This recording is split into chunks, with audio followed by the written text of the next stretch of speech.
Welcome to the Recruitment Leadership Podcast, hosted by Alison Humphries. The Recruitment Leadership Podcast is here to help those in the recruitment industry gain awareness and understanding on the hot topics faced by those in the business of hiring people. In each episode, Alison Humphries is joined by a fellow expert to offer professional knowledge, insight and advice on the biggest subjects affecting recruitment businesses. It's the podcast to listen to for recruitment business frontrunners seeking expert information from industry-leading advisors. Welcome to the Recruitment Leadership Podcast.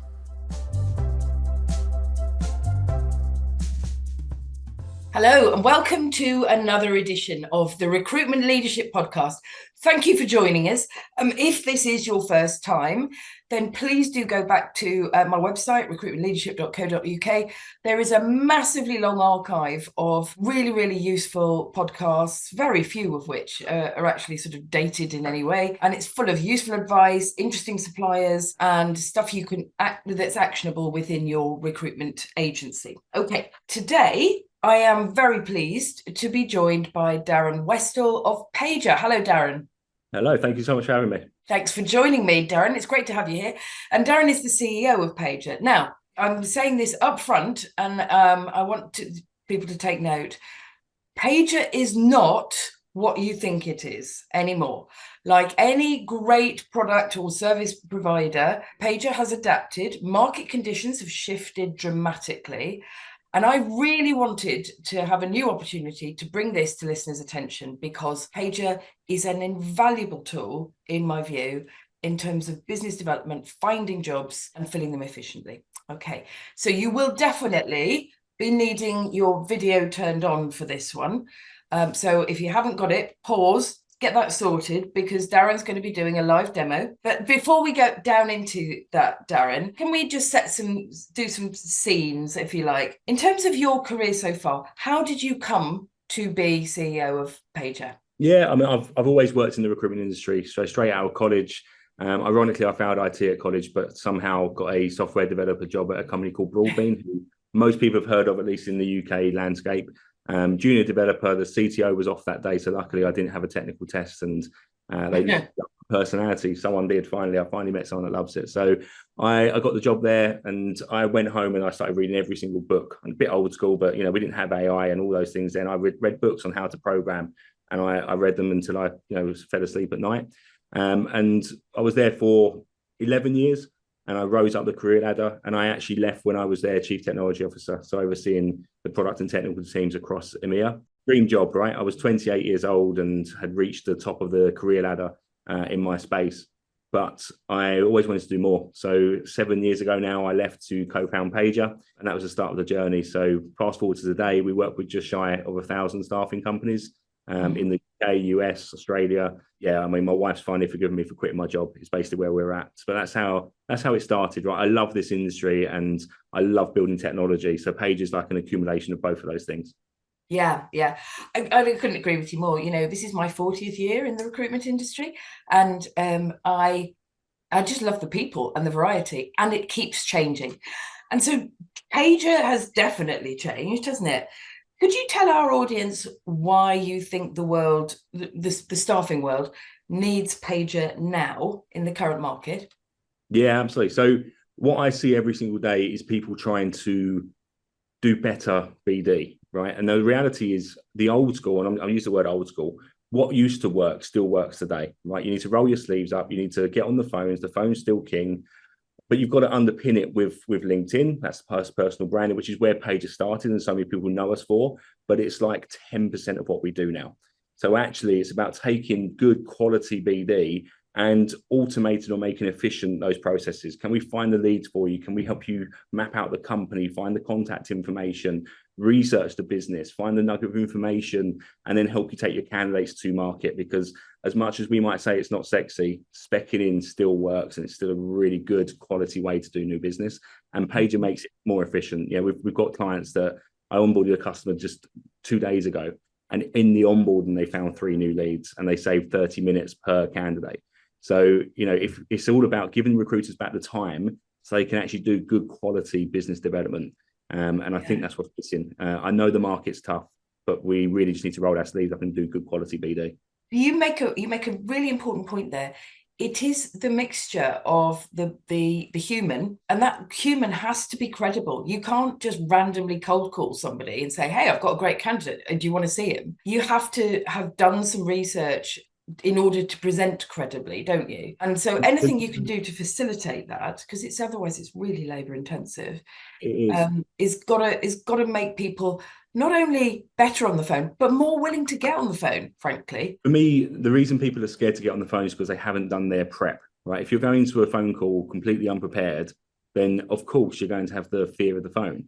But actually, if you research the business and you know that they've just expanded into Canada, for example, you know the CEO has just stepped down and they've got a new person in charge, you can reference all of these things to make sure actually the reason for your call is you want to support them with that expansion into Canada, and you appreciate that because they've got new leadership, they might be reviewing their PSL right now.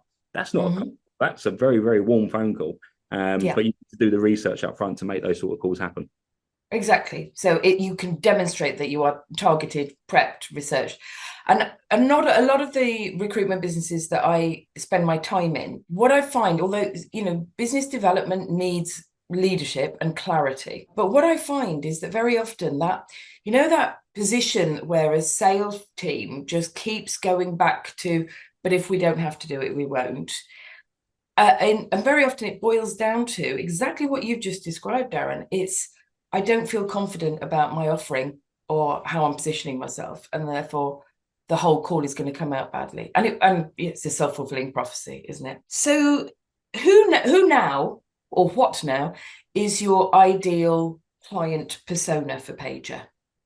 So any 360 recruiter, whether you're one person working from their bedroom all the way through to big multinational companies, but you have to have a business development side to your role. If you're split desk 180, a resourcer, Paiger probably isn't for you. There'll be elements that are, but actually, if you said what's our number one focus, it's those 360 recruiters or people that are doing sales, account management within a recruitment business.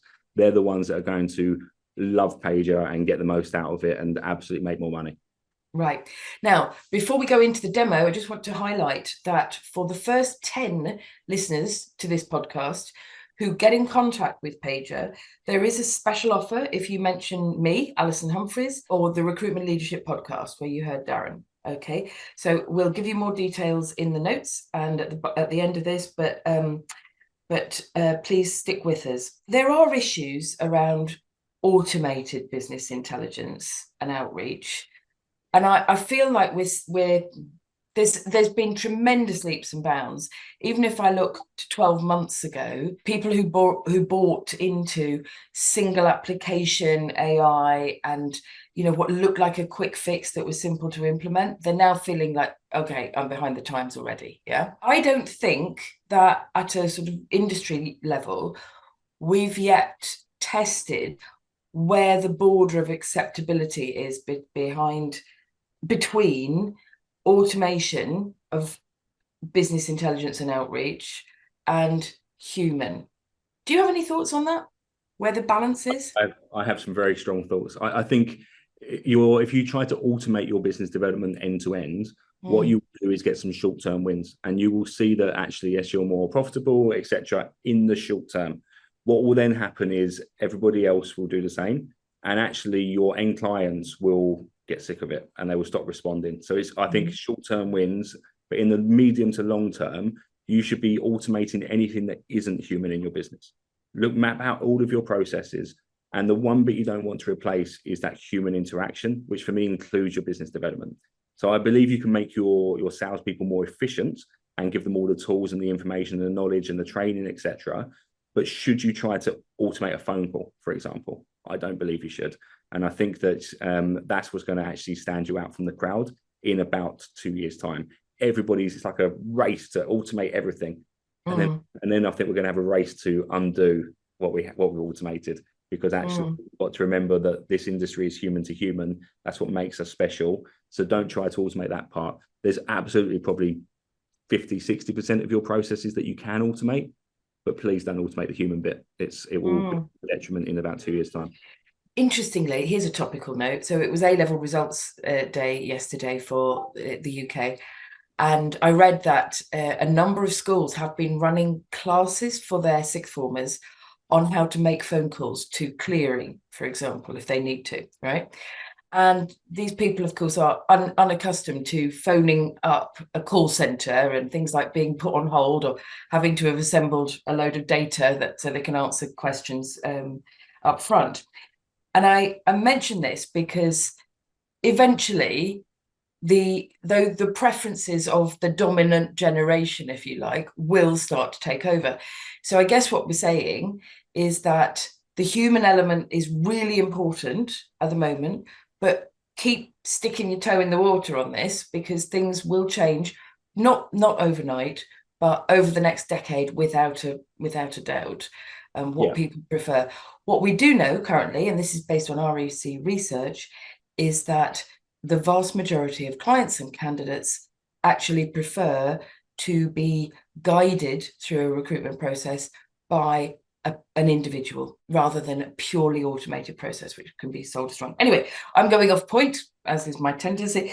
So let's get down to Paiger. So Darren, if you'd like to share screen now and show us Paiger in action for business development. Absolutely. So straight from your dashboard, you're going to head to new business, and this will open up your new business toolkit, if you like. The first tool in your toolkit is find vacancies. Now this does exactly what it says on the tin. If you're old enough to remember Ron Sill adverts, I absolutely am. So let's do software developer in London. Let's keep it really simple, but you can get really granular with this. And we do support the US, Europe. Loads of our customers are trying to expand to the US market right now, and this is a great way to find those leads. But let's do software developer in London. Now we're a layer above LinkedIn, but also thousands of job boards, ATSs, CRMs, aggregator sites. What's really cool though is we remove roles from other staffing agencies. So you're left with roles from direct employers. It's not 100%, but I'd say it's around 95% of removing them. If you happen to see an agency, you just press the report as agency button and we'll remove it from future searches. So we're using our 5,000 recruiters that use the platform every single day to train that algorithm better. So all the results are getting perfected. If you happen to see a company that you can't work with, you just know you can't get onto the PSL, they're too large, you've got this block button here, and they will remove themselves from future searches again. So after 2-3 days of using Paiger, you're getting really relevant results. These are new jobs that have come up in your niche. And what I love about it is if you add it to your assistant, every single day your assistant runs that search for you. These are new roles in the last 24 hours that you need to be aware of. These are clients. Oh, so this is the first thing I want to look at when I log on in the morning. And just to be clear, it's drawing this data from a whole range of different job platforms, is it? Yeah, literally thousands. Thousands. Yeah. And you can search by job title, which obviously is really useful. But what I love is the search by company name.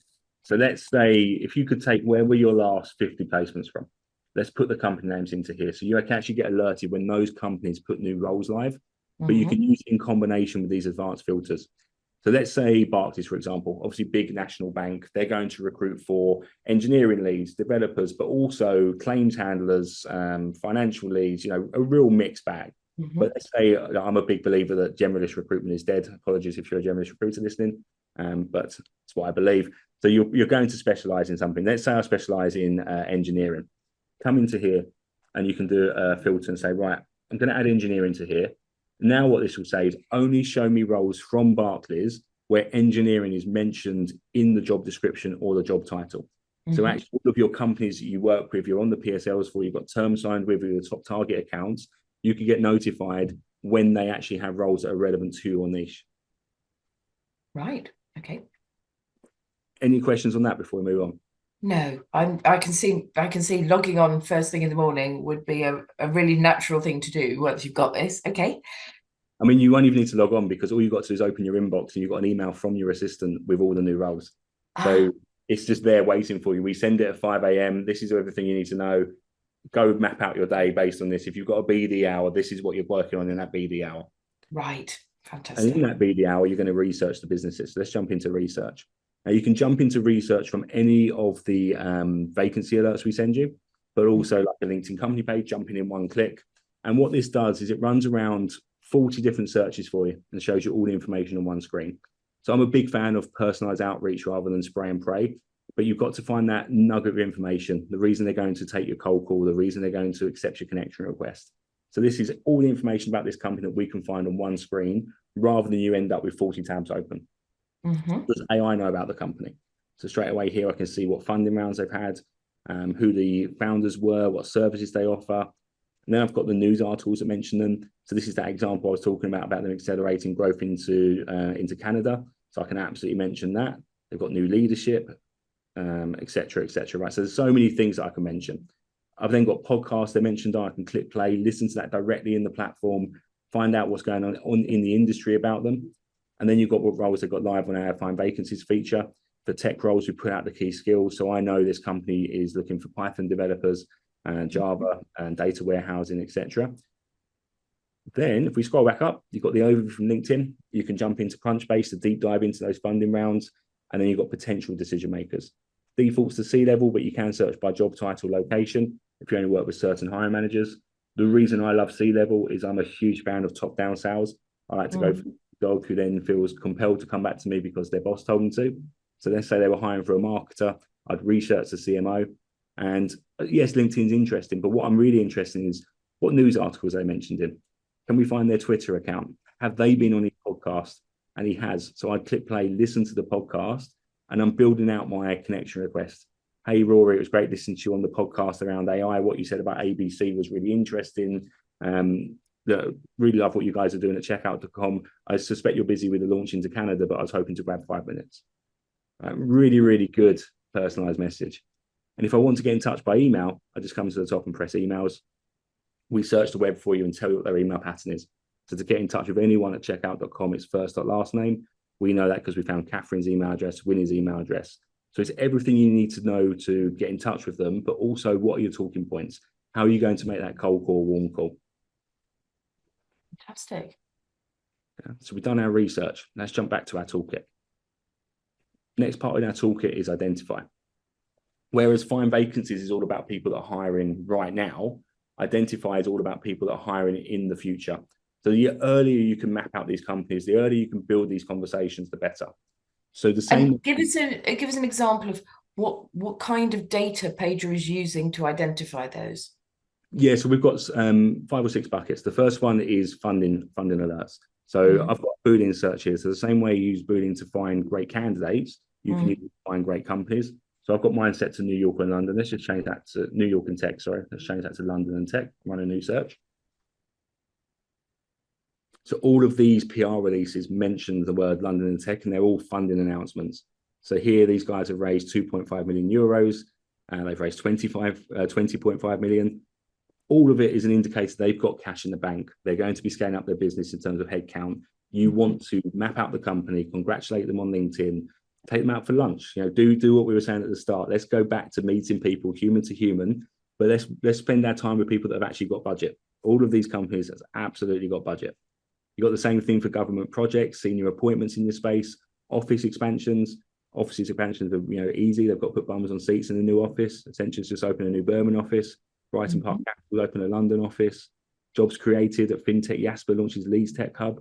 If you're in tech recruitment, these are the people to be speaking to. Stop banging against the wall talking to people that haven't got budget. These people have budget and they're hiring right now. And you've got acquisitions, restructuring and job cuts. Again, if a company's acquisitive, they've got budget. But also, I use these to find candidates. If I'm a tech recruiter, so many people purely rely on the open to work flag on LinkedIn. Actually, you want to try and talk to people that other recruiters aren't talking to. So if I was recruiting for tech talent today, I'd be talking to people at Instech. They've just been acquired by Datos Insights. Well, all of those people there probably prefer working in the startup environment. So if I'm recruiting on behalf of a startup, I'm going to say, I appreciate you just being acquired. Maybe you're not sure what the future holds for you. I've got the ideal role that will actually, I really think you should take a look at. It's the startup environment that you probably know and love. It's a really good way to find passive talent as well. And again, and so the same would apply to job cuts if you get early enough notification, would it? Yeah, well, I see job cuts in a different way, right? So Intel's making cuts, Nissan's making cuts. Now, even if they're not involved in the cuts, the people left at Nissan are sitting there thinking, am I next? Am I next? Right? So that's just intel that that people are open to a conversation with you today more than they were yesterday. So the earlier you can get these insights ahead of your competitors, the better. And that's why you want to add these to your assistant. So that daily email becomes like a daily newspaper. This is what you should read to drive your desk forward to actually make more money every single day. It's got my leads, it's got my intel, all in one place waiting for you. Right. I'm going to jump back to our new business toolkit. And I appreciate I do talk quickly. So if anyone needs me to slow down when we speak next, let me know. They'll have to put you on half speed, Darren. Yeah, let's jump into market intelligence. Now, this is great for rookie recruiters, but even experienced recruiters, right? Let's say you're on the phone with a hiring manager. You've done your research. You found the vacancy lead. You call them up and you say, I saw you were hiring for a DevOps engineer. And they turn around and say, oh, no, we filled that position. What we're looking for is a puppet engineer. And you sit there and you think, what the bleeding hell is a puppet engineer, right? But you can't say that to the client because you're the expert in your industry, right? You need to actually know what you're talking about at all times. So instead, come into here, give us a job title, location. Let's just do London again, but you can, again, put any location in here. And this will write you what we call the recruiter's report. What's the minimum salary? What's the average? What's the max? What's the contract day rate? What's the key skills that are required? What's the ease of hiring?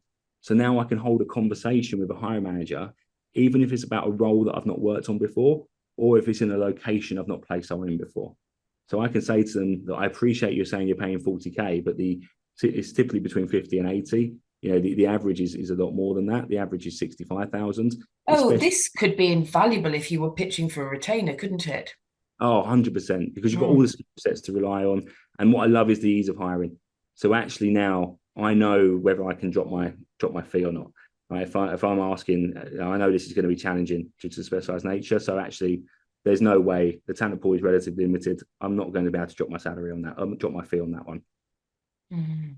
And how does Paiger know that this is a moderately challenging role to hire for? Yeah, I can't give away all our secrets, I'm afraid. So the background. The way I describe Paiger is we're the car, you're the driver, but we're responsible for the engine at all times. So we will all constantly upgrade the engine underneath you. You're just going to keep getting a better and better car. Right. Okay. Nicely avoided, Darren. That's going to politics. One thing I just want to draw your attention to is the download button, which I love. So you will get this as a Microsoft Word document. It'll be your logo, your colors.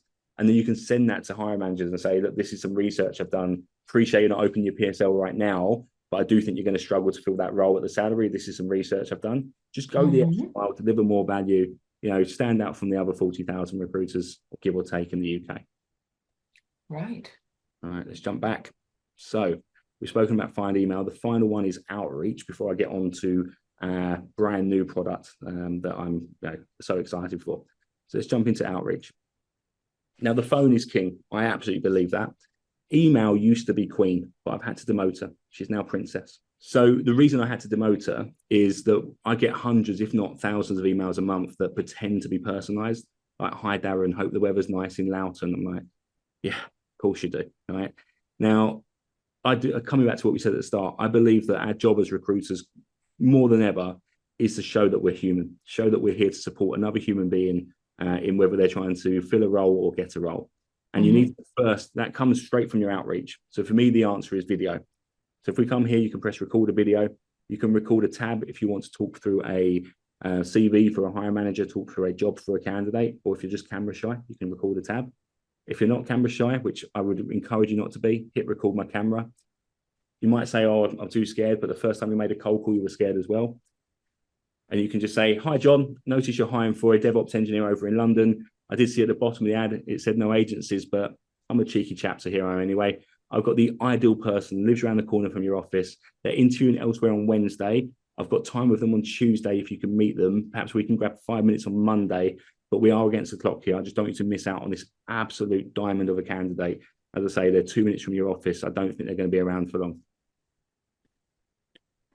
You get the idea, Alison, right? I'm not going to win an Oscar. But, let's say, John, let's grab 5 minutes. John, I have your next hire. You can pick one of your branded templates that we'll actually design for you. So we'll look at your website and actually put out your brand guidelines, your colors, etc., and design really nice tiles that you can use. Or you can use a thumbnail from the video. So let's just use the first one, press create link. That will give me a new link that I can send to John, send to the hiring manager, send to the candidate. I can send it on LinkedIn as a message. I can send it on WhatsApp. but my favorite is email. So you're going to come into here, press the copy for email button, head over to your inbox, and then paste it in. Obviously, write a subject line, write an email to go with it. But when John opens up his inbox, this is what he sees: your brand, your logo, his name, big play button. Now, as human beings, we are naturally nosy, inquisitive people. Right? We can't even scroll through LinkedIn without reading comments because we want to know what they've said. So there's no way John's not going to click this button. Right? He's going to click on the big play button and be taken through to a branded page, again, your logo, your colors, and actually watch the reason you're getting in touch. So we move away from, a blanket email that could be sent by AI to very clearly, this is Darren from Paiger getting in touch with me, and this is what he's talking to me about. Okay. Thank you. That's really impressive and incredibly easy to use, which is so important. Just a question. As increasingly people are getting more and more concerned about cybersecurity and, unsolicited messages and clicking on links in them, have you got any data, or can you point us anywhere about, the actual click rates on those videos? So click rates, no. All I can tell you is about the wins. Like, we've got clients that are making placements, people getting back in touch with them, people they've tried to reach out as a result of it. What I will say is it's not an attachment. This isn't an attachment to the email. Right? So it's not going to get filtered off by their firewall. Okay. Yeah, it's an image that looks like a video, right? So it's very cleverly done. So I can't talk about actual open rates. All I can talk about is actual wins. Like, we've got people that have made a lot of money just by sending videos by email rather than text emails. Okay, and there our audience ears are pricking up when you say okay. I mean, I don't have click stats. I have pounds and pence, so I can share that. Yeah, what I love about this is it's just a really good way for you to stand out from that crowd again. As I keep saying it, I think so many people are trying to automate things that shouldn't be automated, and actually good BD can't be automated. Right. You ready for my favorite part of Paiger? Okay. Let's do it. I'm all ears. So people that know Paiger already, you'll know that we help you build your brand, build your market your jobs, market your people. But what we do now is help you market your candidates, which for me is one of the best ways to bring on new jobs. So if you go to New, you can upload the CV, you can import it from a CRM like Bullhorn and then export it back. But let's just jump to one that I've already made. So in the Blue Peter style, I am showing my age here, I know. Let's go to one that I made earlier. Here we go. So once you upload a CV, we'll do a couple of things for it. First one is we'll build a one-pager. So this will be your brand, obviously, not Paigers, etc., your colors. But a one-pager is a brilliant way to send a candidate to someone you don't have terms signed with. Top talent, job title, location, salary expectations. We use AI to write the overview for you. You can customize the AI behind the scenes. So in under a minute, you go from a CV to a one-pager you can send over to your clients. Really, really powerful. But we can also create multiple templates. So you might want a CV to look like this. You might want a CV to look really simple. However you want it to look, we can absolutely do it. We can even put your wonderful face on it. So you can go to town with it. But for every CV we create, we've got a standard version, which we'll put together a cover sheet for you if you want that. Again, write the cover page for you. We've got the subsequent pages, so the profile, the skills, the experience, the qualifications. But you tell us what you want on these pages, and you can use AI to manipulate it. So you could say, take the skills, translate them to German, output them as bullet points, and make them red and bold, right? That's quite an extreme example, but every single CV you do will be formatted in exactly the same way, and it will take you less than a minute. Okay, wow. So this one-pager summary of a candidate, is it all carefully edited so that the candidate can't actually be identified? Well, the standard one isn't, but if you go to the anonymous version, it absolutely is. So in the anonymous version, the candidate's name's removed, and the profile's written anonymously, the previous employers are gone, postal address, anything that could you use to identify that candidate. So you've got an anonymous version of the CV. You can edit it, and editing is as simple as Microsoft Word. I won't teach you how to use Microsoft Word, but it's that simple. I do love the suggestions. So when you press suggestions, that's going to flag any spelling mistakes, any grammar mistakes. But what I really love that have come across from the CV, is that? Yeah. Okay. Yeah. The bit that I absolutely love is the bias or exclusionary language. So lots of our clients are using this to win, retain business. They're saying to their customers, before we put any candidate in front of you, we're going to check it for exclusionary language. which can be the difference between getting onto a PSL or moving from a PSL to retained. It's going that extra mile. As recruiters, what is our USP, right? And it can't be that we're experts. It needs to be, no, our USP is the services we deliver. And one of the services could be that every single candidate is screened and formatted in a way that the client wants without bias. And it's a great way to win more business. Okay. All right. Could you just give us an example of exclusionary language in a CV that this would take out? Yeah, I mean, I had one the other day where it was an age thing. So somebody said I can't remember the exact term, but it showed that they were over 50. Right, it was very clear by the term. How very dare they? Ooh. So right, because actually hiring managers can make decisions based on that. Yeah. So it suggested a change to make it very clear that that the age wasn't there. So it's not just gender bias, but it's age discrimination, etc., all built in. Okay, right, superb. Now let's go on to my actual favourite part. So you've hang on, there's more. Oh, there is. You formatted it, you've anonymized it, right? That would normally take you 25, 30 minutes to do. It's now taking a minute. But now it's about taking that candidate to market. If you press speculative, it will read the CV for you and write you a spec email. So actually, it's going to do all of that, put out the key achievements of the candidate. This is our default, but you can customize it if you like it a bit shorter. Absolutely can customize it. You can do a Boolean search to find similar candidates. You can generate interview questions. Now, on the surface, interview questions, you ask, okay, that's nice. Actually, no. If you use these in the right way, you can increase your spec to interview rate. How actually people do go to interview. And it's a simple change that you can make today. When you send over a CV to a client you already work with, include the interview questions and don't say, would you like to interview this candidate? Say, the candidate's free at 2:00, attach to the interview questions for you to go through when you guys get together. Does that time work for you? You'd be amazed how many people shift their mindset from, do I want to interview this candidate, to, oh, I've already got the interview questions. This is what I need to speak to them about. Yes, I'm free at that time. Gosh. And then we've got 3 more buttons and then you are free. Next one is share. Now, I said I wouldn't talk about sharing on LinkedIn, but so many people think of LinkedIn as a job board when actually 50% of your connections are hiring managers, HR directors, candidates become hiring managers. This will take the CV you uploaded and write you an anonymous LinkedIn post promoting that candidate out to your network. Put together a branded image for you. So actually you're driving inbound conversations from your LinkedIn network. Really incredibly powerful. We've had people that have posted on LinkedIn. Somebody messaged them the week after that. They signed terms a week after that, interviewed. And in the space of the month, they've actually made a placement from a LinkedIn post. So let's stop thinking of LinkedIn as a job board and remember that our clients are also sitting there. That, if I can just jut in there, this illustrates a phenomenon that I've observed more and more in real life with the recruitment businesses I work with. So some of them have introduced on their websites pages that display their latest hot candidates. Yeah. And although it took a while to wind up, increasingly now they are getting inbound inquiries saying, I want to see that candidate, which is brilliant and not something that was happening 5 years ago, definitely. So this is the same principle, isn't it? Absolutely. Take your candidates to market, right? Yeah. Don't just send them to people one thing. Like, you need to take, I see them as your product, and it's horrible to think of it that way, but they are. And any product market, but we didn't do it with candidates. We need to change that. So is this sharing them with all of my LinkedIn connections? Or it is a LinkedIn post. So anyone that goes onto LinkedIn will see it. If one of your connections likes it, then their connections will see it. So you took that exponential reach, right? So yeah, I mean, if you're not doing this today, again, you can do this without Paiger. Please start doing it. We just make these things incredibly efficient and easy to do. But let's go on to my absolute favorite part. You can research previous businesses, but it plugs into our vacancies feature.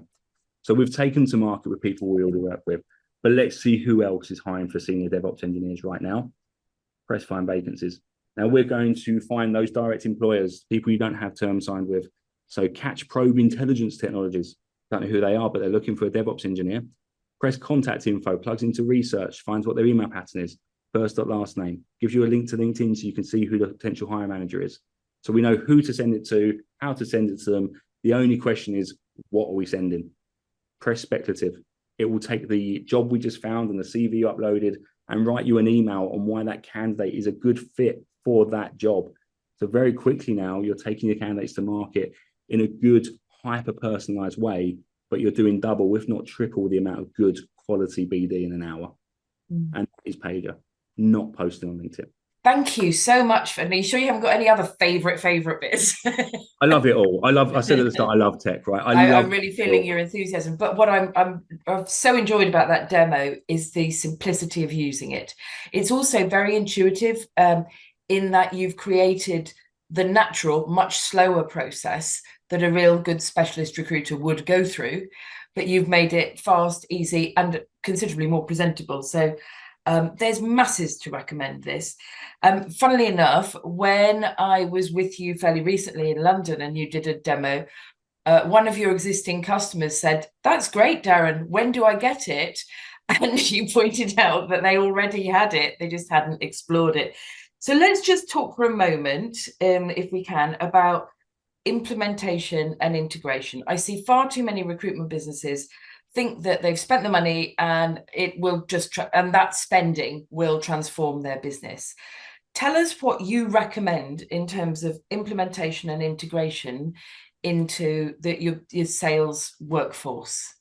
Yeah, absolutely. So our implementation, I'm incredibly proud of. We've got a 45-day implementation. It's mapped out for you, but we will take you through that right at the start. So we'll have a kickoff call where we tell you this is the implementation, and we will hold you accountable for the things that you need to do. Right? And there's certain things you need to do, like get all of your recruiters onto a demo call. So before we do training, we demo all of your recruiters' Paiger, because it needs to be something that they get excited about, right? So the same excitement that I've got, that you've got, that the person that buys the software's got, it's our job to make your recruiters equally as excited.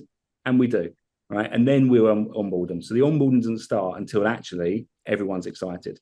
So whenever you bring tech into your business, make sure it's something people want to do, and then the implementation actually starts, right? So we break Paiger up into the two sides. You've got the marketing side, you've got the new business side.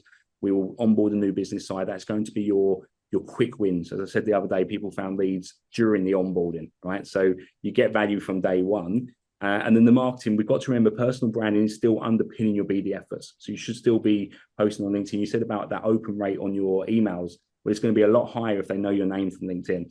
So I'm still big believer in personal branding, but it underpins the BD efforts, and we do our implementation that way. So yeah, it's all about creating that enthusiasm, that excitement. And when people have the aha moment, we call it, right?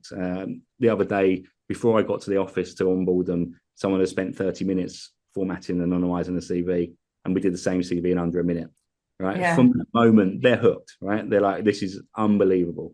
So yeah, it's all about creating excitement and reinforcing the reason you brought it into the business. Have a plan, work with your provider on that plan. It doesn't need to be Paiger, it could be somebody else, but make sure you talk about the onboarding as much as you talk about the software.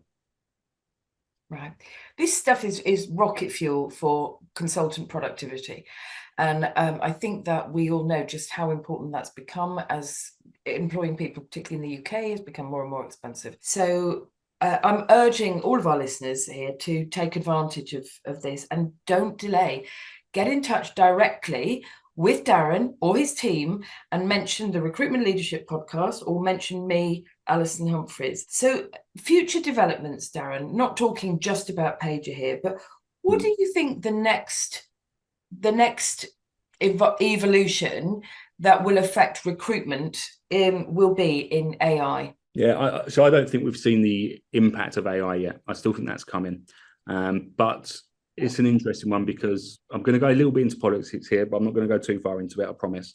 I was at a really, really good talk over in the US around immigration and skill shortages. And actually, the question that we need to ask ourselves isn't, is AI going to replace jobs? It's, is it going to replace jobs quick enough because immigration's falling? So we've got a real skill shortage. So actually, I think that's the next thing, is we're going to have even more of a skill shortage. AI is going to replace some jobs, but not all of them. And I think we'll see that different niches within recruitment start to come more than ever. So there might be some people that, yes, your jobs get replaced, but there'll be new niches, and those niches become even more important. So I do think AI is going to create new jobs, but actually the question to ask ourselves is, can it do it quick enough? Okay, thank you for that insight. So Darren, For those people who are desperately going, yes, bring it on, I want to implement Paiger, how should they contact you? LinkedIn, obviously, Darren Westall. My email address is darren@paiger.co. If you don't know how to spell Paiger, it's on your screen right in front of you, Paiger. It is just .co, not .co.uk, not .com. The .com was $25,000. I refused to pay it, so we are .co. And yeah, if you need to get in touch with me, please do.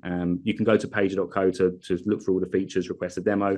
Any questions, just come to me directly. Okay. Well, Darren, thank you so much for that exciting demo. And I'm sure that there'll be many of our listeners who are really, really interested.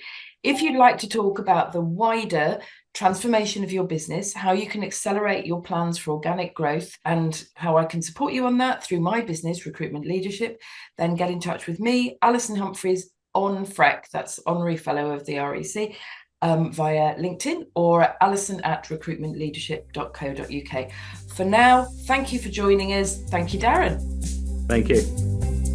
You've been listening to the Recruitment Leadership Podcast.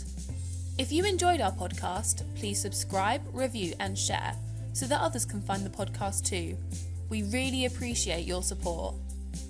If you have any questions about the topics covered or wish to find out more about recruitment leadership, please email alison@recruitmentleadership.co.uk, referencing the podcast. We're also on LinkedIn, where you can follow Recruitment Leadership and connect with Alison Humphries. Thank you for listening, and we hope you join us next time for another episode of the Recruitment Leadership Podcast.